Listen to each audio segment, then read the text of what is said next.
Assalamualaikum warahmatullahi wabarakatuh. Bapak, Ibu, saudara-saudara sebangsa setanah air, pagi tadi saya telah memimpin rapat terbatas secara virtual tentang Undang-Undang Cipta Kerja bersama jajaran pemerintah dan para gubernur.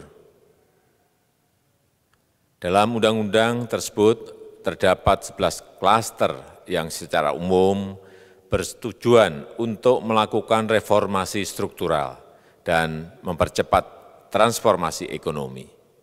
Adapun klaster tersebut adalah urusan penyederhanaan perizinan, urusan persyaratan investasi, urusan ketenagakerjaan, urusan pengadaan lahan, urusan kemudahan berusaha, urusan dukungan riset dan inovasi, urusan administrasi pemerintahan, urusan pengenaan sanksi, urusan kemudahan pemberdayaan dan perlindungan UMKM, urusan investasi dan proyek pemerintah, serta urusan kawasan ekonomi. Dalam rapat terbatas tersebut, saya tegaskan mengapa kita membutuhkan Undang-Undang Cipta Kerja.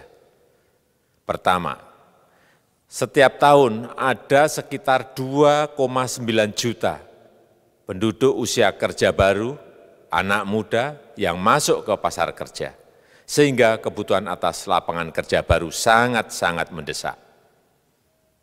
Apalagi di tengah pandemi, terdapat kurang lebih 6,9 juta pengangguran dan 3,5 juta pekerja terdampak pandemi COVID-19. Dan sebanyak 87% dari total penduduk bekerja memiliki tingkat pendidikan setingkat SMA ke bawah, di mana 39% berpendidikan sekolah dasar. Sehingga perlu mendorong penciptaan lapangan kerja baru, khususnya di sektor padat karya. Jadi, Undang-Undang Cipta Kerja bertujuan untuk menyediakan lapangan kerja sebanyak-banyaknya bagi para pencari kerja serta para pengangguran. Kedua, dengan Undang-Undang Cipta Kerja akan memudahkan masyarakat, khususnya usaha mikro kecil, untuk membuka usaha baru. Regulasi yang tumpang tindih dan prosedur yang rumit dipangkas. Perizinan usaha untuk usaha mikro kecil UMK tidak diperlukan lagi, hanya pendaftaran saja. Sangat simpel. Pembentukan PT atau perseroan terbatas juga dipermudah. Tidak ada lagi pembatasan modal minimum. Pembentukan koperasi juga dipermudah. Jumlahnya hanya 9 orang saja. Koperasi sudah bisa dibentuk. Kita harapkan akan semakin banyak koperasi-koperasi di tanah air. UMK, usaha mikro kecil yang bergerak di sektor makanan dan minuman. Sertifikasi halalnya dibiayai pemerintah, artinya gratis.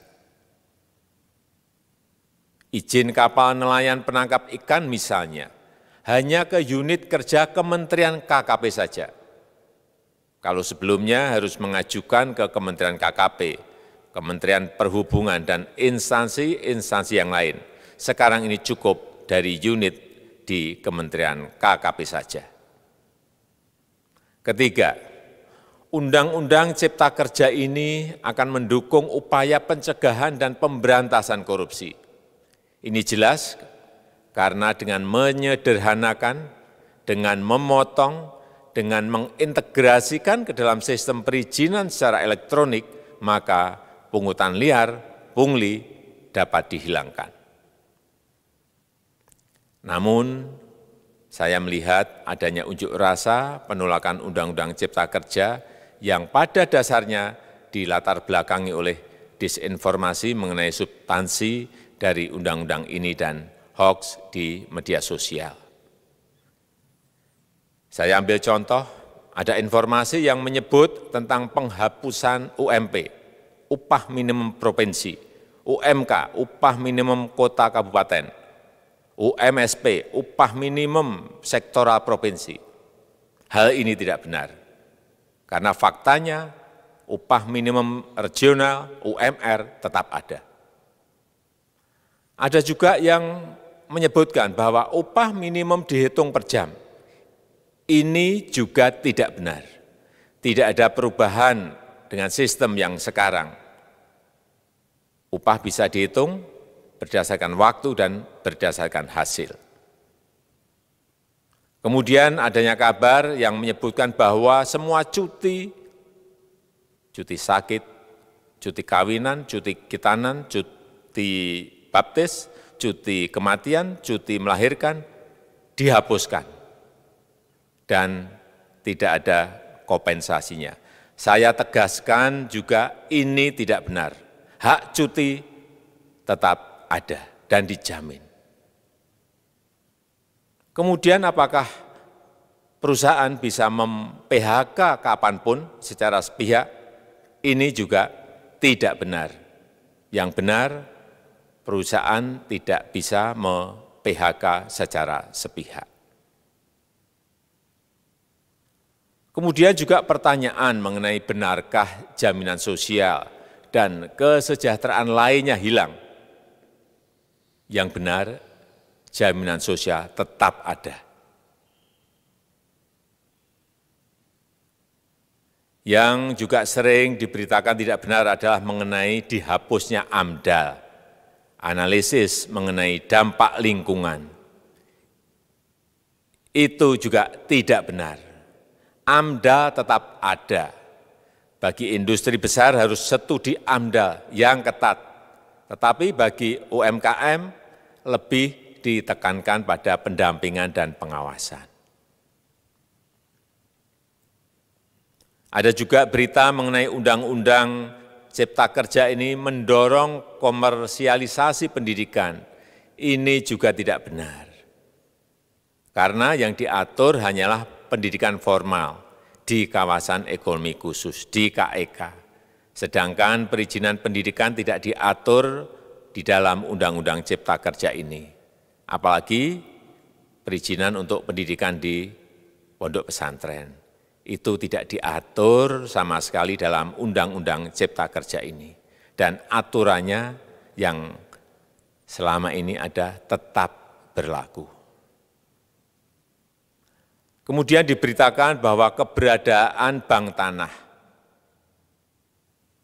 Bank tanah ini diperlukan untuk menjamin kepentingan umum, kepentingan sosial, kepentingan pembangunan nasional, pemerataan ekonomi, dan konsolidasi lahan serta reforma agraria.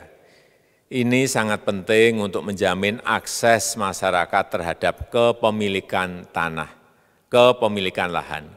Dan kita selama ini tidak memiliki bank tanah. Saya tegaskan juga bahwa Undang-Undang Cipta Kerja ini tidak melakukan resentralisasi kewenangan dari pemerintah daerah ke pemerintah pusat. Tidak ada. Perizinan berusaha dan pengawasannya tetap dilakukan oleh pemerintah daerah sesuai dengan NSPK, norma, standar, prosedur, dan kriteria yang ditetapkan pemerintah pusat. Ini agar dapat tercipta standar pelayanan yang baik di seluruh daerah. Dan penetapan NSPK ini dapat nanti akan diatur di dalam PP atau peraturan pemerintah. Selain itu, kewenangan perizinan untuk non-perizinan berusaha tetap ada di Pemda, sehingga tidak ada perubahan. Bahkan kita melakukan penyederhanaan, melakukan standarisasi jenis dan prosedur berusaha di daerah. Dan perizinan berusaha di daerah diberikan batas waktu. Ini yang penting di sini. Jadi ada service level of agreement. Permohonan perizinan dianggap disetujui bila batas waktu telah terlewati. Saya perlu tegaskan pula bahwa Undang-Undang Cipta Kerja ini memerlukan banyak sekali peraturan pemerintah atau PP dan peraturan presiden atau Perpres. Jadi setelah ini akan muncul PP dan Perpres yang akan kita selesaikan paling lambat 3 bulan setelah diundangkan. Kita pemerintah membuka dan mengundang masukan-masukan dari masyarakat dan masih terbuka usulan-usulan dan masukan dari daerah-daerah. Pemerintah berkeyakinan melalui Undang-Undang Cipta Kerja ini jutaan pekerja dapat memperbaiki kehidupannya dan juga penghidupan bagi keluarga mereka. Dan kalau masih ada, jika masih ada ketidakpuasan terhadap Undang-Undang Cipta Kerja ini, silahkan mengajukan uji materi atau judicial review melalui MK, Mahkamah Konstitusi. Sistem ketatanegaraan kita memang mengatakan seperti itu. Jadi, kalau masih ada yang tidak puas dan menolak, silahkan diajukan uji materi ke MK. Saya rasa itu yang bisa saya sampaikan pada kesempatan yang baik ini. Terima kasih. Wassalamualaikum warahmatullahi wabarakatuh.